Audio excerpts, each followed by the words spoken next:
السلام علیکم دوستو، میں ہوں حمزہ اور آپ دیکھ رہے ہیں MTPK TV۔ سعودی ولی عہد محمد بن سلمان پاکستان آئے۔ پاکستان کے دورے میں انہوں نے عمران خان کو ایک اسپیشل گفٹ دیا۔ اس پر مزید ڈسکس کرنے سے پہلے ہمارے YouTube چینل کو سبسکرائب کریں۔ سعودی عرب کے ولی عہد پاکستان آئے ہوئے ہیں، جن پر ان کا بہترین استقبال کیا گیا۔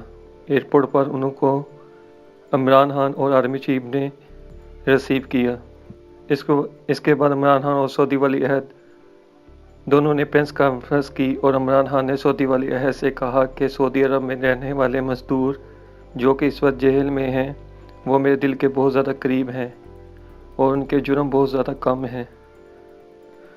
جس کے کچھ ہی ٹائم کے بعد سعودی ولی عہد نے 2107 پاکستانی قیدیوں کو چھوڑ دیا اور عمران خان کو یہ گفٹ کے طور پر دیا، جس پر عمران خان نے ان کا شکریہ ادا کیا۔ اگر آپ کو یہ ویڈیو اچھی لگی ہے تو ویڈیو کو لائک کریں، شیئر کریں اور چینل کو سبسکرائب کریں۔